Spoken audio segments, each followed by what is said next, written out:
Bonjour, Alexandre Loz, chiropracteur Paris 9e. Cette vidéo pour vous parler de l'activation du psoas.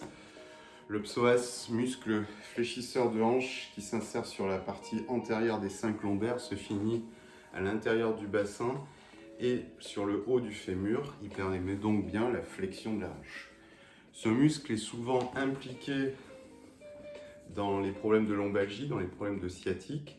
Donc là, encore une fois, on va essayer de chercher son activation, son endurance, retrouver ce qu'on appelle du renforcement musculaire, retrouver du recrutement musculaire. Donc pour ce faire, on va toujours travailler sur deux types d'exercices. Si vous avez un psoas qui est un peu douloureux, une douleur dans l'aine, qui diffuse un petit peu sur le quadriceps, on va commencer par un travail en isométrique, donc sur une dizaine d'exercices qu'on tient pendant 10 secondes. Je vous rappelle qu'en isométrique, il n'y a pas de mouvement, il y a juste une contraction du muscle. Et on finira par un travail excentrique, concentrique, où là, on va essayer d'aller rechercher du recrutement musculaire et de l'endurance. Donc pour ce faire, pour le premier travail qu'on va faire en isométrique, on a besoin d'un petit élastique pour rechercher de la tension. Donc, on coince l'élastique sous le pied, la première jambe tendue, on s'allonge sur le dos et on amène une flexion de hanche. Donc ici, on a bien la flexion de hanche, on est bien en isométrique. On tient 10 secondes, on lâche.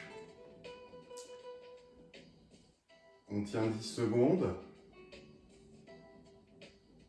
on lâche. On tient 10 secondes, on lâche. On peut le faire 10 fois. Maintenant, passons au recrutement musculaire. On va faire un travail dans le mouvement, en excentrique, en concentrique. Donc, vous voyez, on va monter la cuisse et on laisse relâcher. On va monter la cuisse et on tient justement le relâchement, on tient le relâchement au niveau de la tension de l'élastique. Pareil, on peut le faire 10 fois.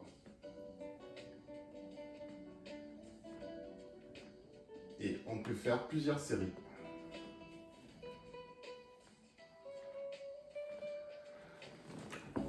Voilà pour le travail au niveau de l'activation du psoas. À vous de jouer. Bonne journée.